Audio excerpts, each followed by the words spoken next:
मैं ग्राम पंचायत बघेरा के गौठान में पहुंच चुका हूं और आप लोग को दिखाना चाहूँगा यहाँ पास मशरूम कैसे उत्पादन किया जाता है। और यहाँ पास उपस्थित हैं जो दीदी स्व सहायता समूह से जुड़ी हुई है और मशरूम उत्पादन का काम कर रही है। तो चलिए आप लोग को मिलाते हैं। सबसे पहले तो आप सभी जन को, सर लोग को, दीदी लोग को जय बिहार, नमस्कार। मेरा नाम सुनीता निपुरी है। मैं ग्राम पंचायत बघेरा में रहती हूँ। मेरे समूह का नाम ओम साईनाथ है, उसमें मैं सदस्य हूँ। मेरे ग्राम संगठन का नाम भूमि महिला है, उसमें भी मैं सदस्य हूँ। मेरे क्लस्टर संगठन का नाम सखी है, उसमें भी मैं सदस्य हूँ। और बिहान योजना से जुड़ी हो सभी को धन्यवाद। अच्छा, ये दीदी ये जो मशरूम उत्पादन कर रहे हो ये कब से स्टार्ट किए हो आप?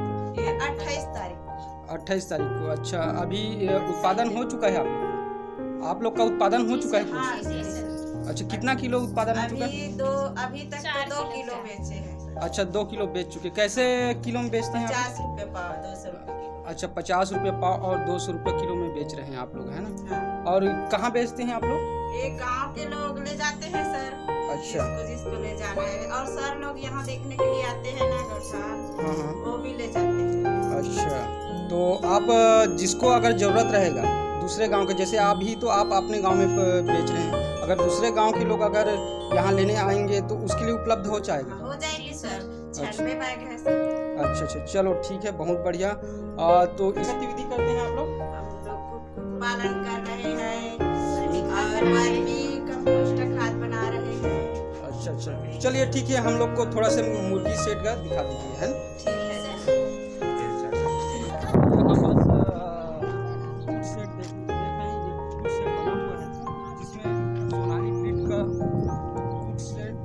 पालन किया जा रहा है और आप लोग को दिखाने का कोशिश करते हैं अभी कितना कुक्कुट यहाँ पास पालन हो रहा है।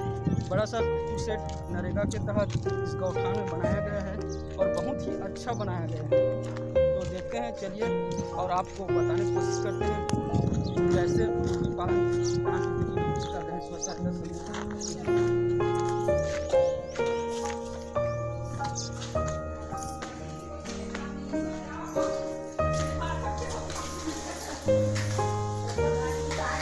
देख सकते हैं पूरा कुक्कुट शेड में पूरा सेटअप बना हुआ है और यहाँ पास चारा के लिए भी बर्तन लगाए गए हैं, प्लस यहाँ पास ड्रिंकर भी लगाया गया है पानी पीने के लिए। अभी बच्चा छोटा है इसलिए घेरे में रखा गया है। और पूछते हैं दीदी लोग को कौन सा ब्रीड का यहाँ मुर्गी पालन किया जा रहा है। बताइए सबसे पहले ये कौन से ब्रीड का है, कौन से वेराइटी का आप लोग मुर्गी पालन करते हैं? देसी नस्ल का है ये, है? कैसे उसमें लाए हो आप लोग, कैसे नग में इसका? 30 रुपया नग पड़ा है ना? और कितने दिन में ऐसे बताएं सर लोग या जो आप लोग को सलाह दिए होंगे, कितने दिन में ये 1 किलो या 1.5 किलो साइज पहुँचेगा? 3 महीना। अच्छा, 3 महीना में ये बड़ा हो जाएगा और इसको आप लोग सेलिंग करोगे। कहाँ बेचोगे आप लोग? अच्छा, गांव स्तर में या आसपास में? आपका तो क्षेत्र राजनांदगांव क्षेत्र पड़ता है, यहाँ से नजदीक है, वहाँ बहुत सारे कटिंग का भी काम होता है, तो वहाँ आप लोग बेच सकते हो, है ना? तो कितना चूजा लाए हैं आप लोग? 1160 चूजा यहाँ लाया गया है और यहाँ पास पालन किया जा रहा है। देख सकते हैं बहुत बड़ा शेड है, ये नरेगा के तहत बनाया गया है जनपद पंचायत राजनांदगांव के द्वारा। और मुर्गी पालन इस दीदी लोग को लाभ दिलाने के लिए आजीविका के माध्यम से यहाँ आजीविका के रूप में मुर्गी पालन किया जा रहा है। ये बहुत ही अच्छा है। ये चीज़ आप लोग दूसरे गौठान में भी कर सकते हैं। जो मेरे व्यूवर्स हैं, दर्शक हैं, वो लोग कर सकते हैं। दीदी सबसे आप पहले अपना नाम बताइए। जय बिहान सर। जय सभी दीदी को जय बिहान। मैं मालती साहू मार्टूना स्व सहायता समूह की मैं पुस्तक संचालिका हूँ। भूमि महिला ग्राम संगठन की वीओ हूँ और सक्रिय महिला भी हूँ। हम लोग मैं गौ माता स्व सहायता समूह में मुर्गी पालन कर रहे हैं और गौ माता स्व सहायता समूह में मशरूम उत्पादन कर रहे हैं और मार्टूना में ना वर्मी खाद बना रहे हैं। अच्छा, कैसे आप लोग के दिमाग में आया कि हम लोग को मुर्गी पालन करना चाहिए? यही आजीविका गतिविधि क्यों अपनाएं? नहीं, मुर्गी पालन के लिए मुर्गी पालन करना चाहिए। क्या है सर, हम लोग मशरूम का उत्पादन का मतलब ये कर रहे हैं मशरूम। और सबसे शुरू वर्मी किए हैं, तो हम लोग 10 लोग हैं, तो 10 लोग में ना सभी लोगों को ना मतलब रोज ही नहीं पड़ता सर, 100 रुपये बस पड़ता है। तो हम लोग सोचे कि क्यों ना हम लोग मशरूम का उत्पादन करें। उसके बाद ना सरपंच बोले कि नहीं तुम लोग और थोड़ा से आगे बढ़ो, तो हम लोग ना मुर्गी पालन के बारे में सोचे हैं सर। अच्छा, बहुत अच्छा। और ये हम लोग लाए हैं सर मुर्गी। अच्छा, बहुत अच्छा आपने बताया कि एक ही गतिविधि से हम लोगों को या कोई भी व्यक्ति को आय प्राप्त नहीं हो सकती। उसके लिए अगर जीना है या अधिक इनकम चाहिए तो अधिक गतिविधि का होना जरूरी, ये आपका कहना है। तो बहुत अच्छा आपका सोच है, आपके सरपंच महोदय का भी बहुत अच्छा सोच है और आप लोग को बहुत अच्छा सलाह दी।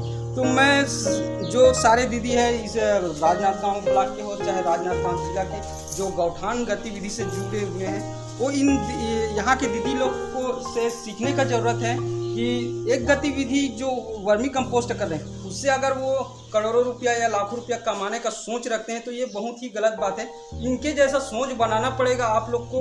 एक गतिविधि वर्मी कंपोस्ट के साथ आपको अन्य गतिविधि भी करना पड़ेगा, जैसे मशरूम उत्पादन भी कर सकते हैं, यदि लोग मुर्गी पालन भी कर रहे हैं। मैं देख रहा था यहाँ पास सिलाई का भी काम चल रहा है। तो ऐसे अगर 4-5 गतिविधि एक ही जगह पे होगा तो उससे अधिक इनकम इनको प्राप्त होगा। तो आप लोग को क्या लगता है कि भविष्य में आप लोग को पर महीना पर दीदी को एक दीदी को कितना प्राप्त हो सकता है? 10,000 होना चाहिए सर। हाँ, बहुत अच्छा। 10 इस दीदी लोग का अपेक्षा है कि इन लोग को 10 हज़ार का लाभ प्राप्त होना चाहिए और बिल्कुल होगा ही, क्योंकि मैं देख रहा हूँ ये जो मुर्गी पालन है इसमें बहुत लाभ प्राप्त होता है। मैं भी मुर्गी पालन करता हूँ, मेरे घर में इससे तो बहुत छोटा शेड है और उससे मेरे घर में 20 से 30 हज़ार रुपये पर महीना कमाता हूँ और यही देसी मुर्गी ही पालता हूँ। तो आप लोग का सोच सही है, आप लोग को बिल्कुल मिलेगा उतना ही।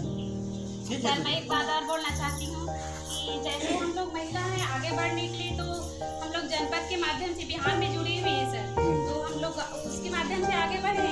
तो हमारे गांव का सरपंच अच्छा होना चाहिए जो हमको आगे बढ़ाने का रास्ता दिखाए, और गांव की जैसे मुखिया है, गांव के जो और अन्य लोग हैं जैसे ग्राम संगठन से नहीं जुड़े हैं और जो गौठान में जो जुड़े हैं अध्यक्ष, उनका भी सपोर्टिंग जरूरी है सर, और सभी का सपोर्टिंग होगा तभी हम लोग आगे बढ़ेंगे। हाँ, बिल्कुल सही। और आपके गांव में ये जो गौठान में आपके गांव के जो सरपंच है, पंच है, सारे लोग का सहयोग ही दिख रहा है, तब जाके इतना दूर तक का आप लोग का सेटअप बन पाया है। तो सबसे पहले इस गांव के सरपंच महोदय को मैं बहुत बहुत धन्यवाद कहना चाहूँगा। इस गांव के सारे लोग को धन्यवाद कहना चाहूँगा जो लोग इतना अच्छा सहयोग किए। दीदी लोग देख सकते हैं यहाँ पास किचन गार्डन दीदी लोग के द्वारा तैयार किया गया है और छोटे से जगह पे यहाँ पास किया गया है, और पालक भाजी, लाल भाजी, धनिया, और यहाँ पर इसको बनाने के पीछे क्या मकसद है? इतना छोटा सा जगह में आप लोग बना रहे हैं? जी सर, हम लोग वर्मी खाद बना रहे हैं, तो वर्मी खाद बनाते बनाते हम लोग सब दूसरे को देते हैं किसान लोगों को, तो हम लोग सोचे कि क्यों ना हम यहाँ उत्पादन करें, सब्जी भाजी लगा लें थोड़ा सा, तो हम लोग के वर्मी के साथ साथ ये भी काम चलेगा सर। अच्छा, ये घर के जैसे आप लोग काम कर रहे हो, उसके बाद काम के बाद आप लोग जाते हो बाजार, तो वहाँ पैसा आप लोग को खर्च करना पड़ता है सब्जी लेने, तो आपके घर का खर्चा ये बचा देता है? हाँ, थोड़ा बचा देता है सर। यहाँ से आप लोग घर के लिए सब्जी ले जाते हो तो घर वाले भी बहुत खुश होते होंगे गौठान का। और एक चीज़ कहा जाए, ये जैविक तरीका से आप लोग उत्पादन कर रहे हो, तो आप लोग खुद उत्पादन कर, तो आपको भरोसा है कि इसमें कोई कीटनाशक दवाई नहीं डला है, आपके घर परिवार के लिए अच्छा है। ये आप लोग का शायद सोच है, लगता है मुझे। जी सर, ये जैविक है और इसमें कुछ केमिकल भी नहीं है सर, तो स्वादिष्ट भी रहता है सर।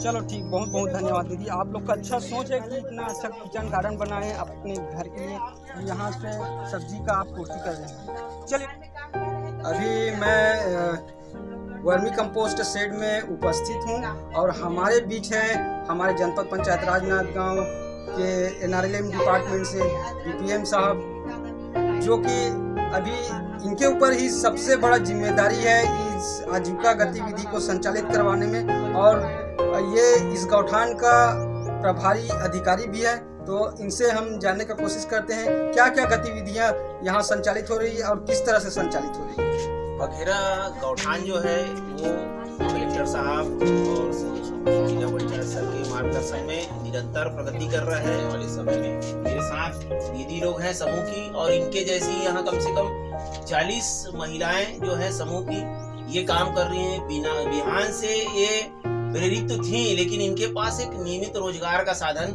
नहीं था। लेकिन गौठान जो है आजीविका के साधन के रूप में उभर के आया है।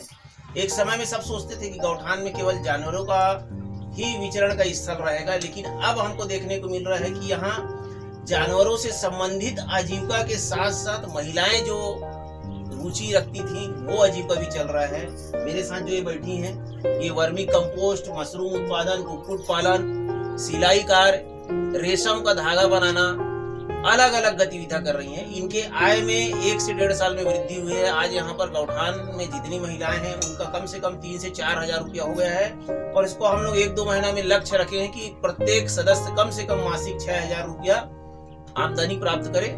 ये शासन की मंशा है और ये इनके लिए भी जो है, इनके घर परिवार के लिए भी जो इसके लिए अच्छा होगा। जैसे कि हम लोग अभी वर्मी कंपोस्ट शेड में बैठे हुए हैं, सर बताएंगे कि इसमें कितना उत्पादन हुआ और कितना विक्रय हो चुका है, कितना इसमें अभी तक लगभग इनको 2 लाख के आसपास रुपए का जो है महिलाओं को जो है अंशदान प्राप्त हो चुका है और 900 कुंटल के आसपास से खाद बना चुकी है। और गोबर खरीदी से लेकर वर्मी कंपोस्ट बनाने से लेके उसके पैकेजिंग से लेके सारा काम जो है इन्हीं लोग करते हैं। ये एक अच्छे ट्रेनर के रूप में भी उभर के आए हैं। आने वाले समय में ये यहाँ से केचुआ भी जो है अन्य गौठानों को या मार्केट में उपलब्ध करा सकते हैं।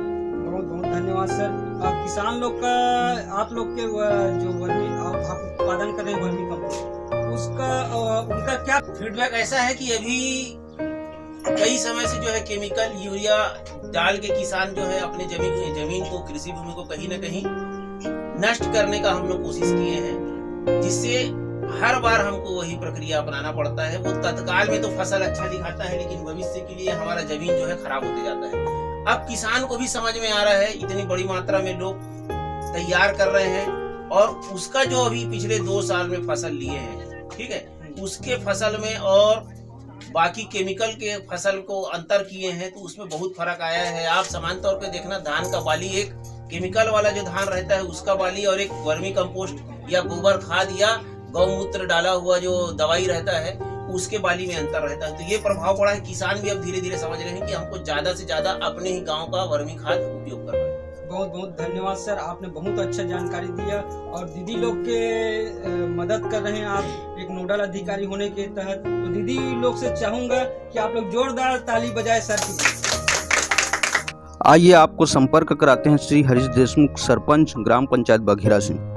इनसे मेरा बहुत देर तक वार्तालाप हुआ, लेकिन माइक ठीक से कनेक्ट नहीं होने की वजह से इनका और मेरा आवाज़ ठीक से रिकॉर्ड नहीं हो पाया।